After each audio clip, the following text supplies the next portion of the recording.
The first thing he said wasn't a plea or a prayer. It was calm, steady, almost gentle. "Stand behind me," the single dad whispered to his son as the red and blue lights splashed across the living room walls.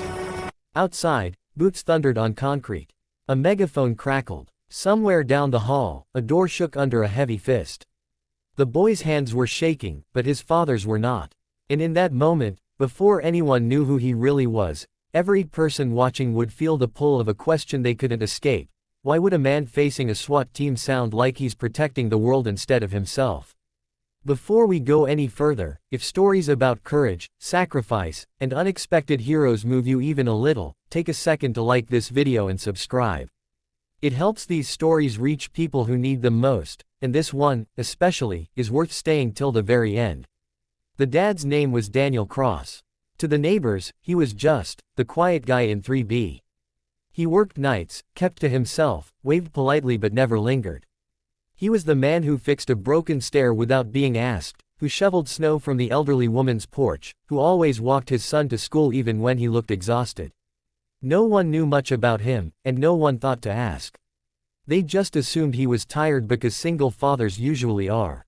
His son, Noah, was 10 years old and too observant for his age. He noticed things, how his dad always sat with his back to the wall at restaurants, how he scanned rooms before relaxing, how he flinched at sudden bangs but never complained. Noah thought that was just what grown-ups did when life had been hard. His mom had died when he was 6, and after that, it was just the two of them.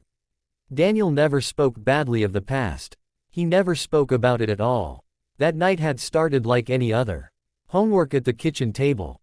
Burnt toast because Daniel got distracted helping Noah with fractions. A quiet laugh when they both realized dinner would have to be cereal again. The apartment was small, a little worn, but safe. Or at least, it felt safe, until the power went out and the knocking started. It wasn't a knock at first. It was a presence, a pressure in the air. Daniel felt it before he heard anything, the way a storm announces itself in your bones. He looked at the dark window and then at his son. "Noah," he said softly, "go to the hallway. Now." The boy didn't argue. He trusted his father in the way children do when they sense seriousness beyond explanation. He stepped into the hallway, heart pounding, and that was when the shouting began.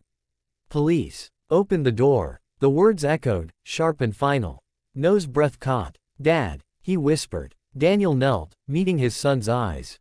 There was fear there, yes, but more than that, there was certainty.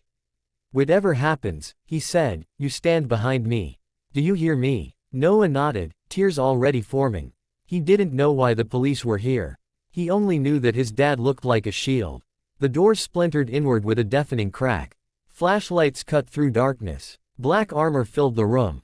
Rifles rose. Commands overlapped. And in the center of it all stood Daniel Cross, hands slowly lifting, his body angled just enough to block his son from view.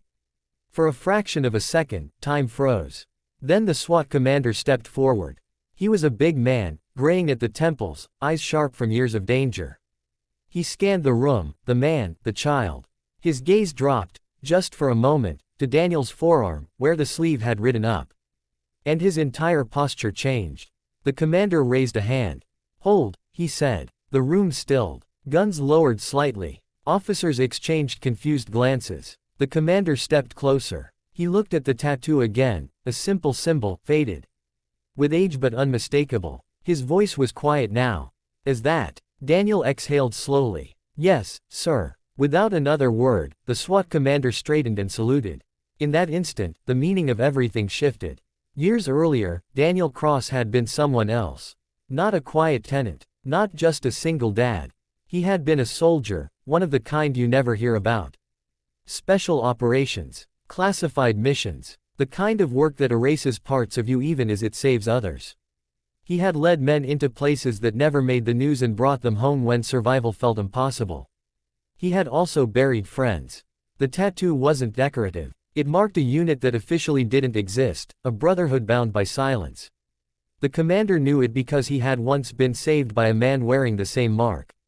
A man who had stood between him and a bullet without hesitation. The past flooded back like a wave.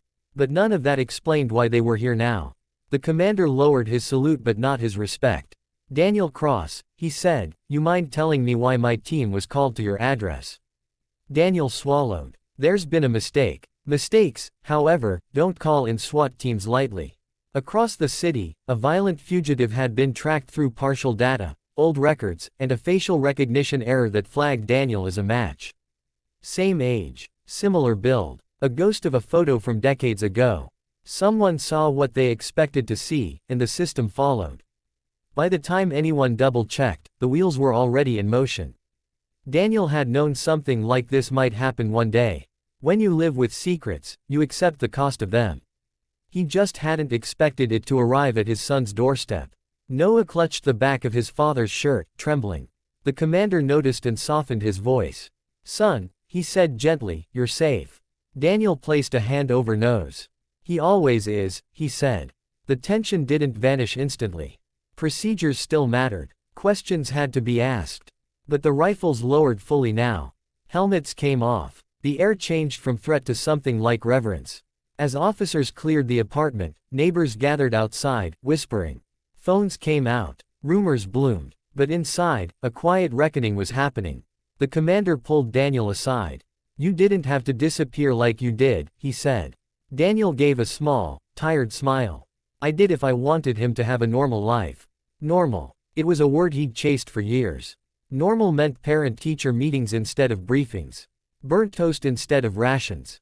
Fear for scraped knees instead of incoming fire. He had traded medals for moments. And he didn't regret it. When it was finally over, when apologies were made and paperwork promised and the last armored truck pulled away, the apartment felt impossibly quiet. Noah looked up at his dad.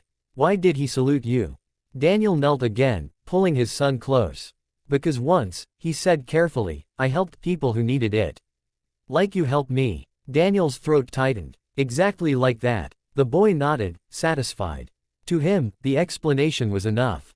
Heroes didn't need uniforms. They just needed to show up. In the days that followed, the story spread. Neighbors saw Daniel differently now.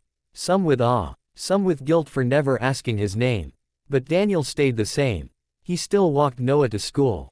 Still fixed what was broken. Still kept his back to the wall. What changed was something quieter.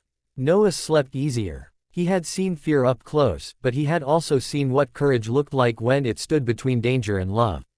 He learned that strength didn't shout. It whispered, stand behind me, and meant it with everything it had.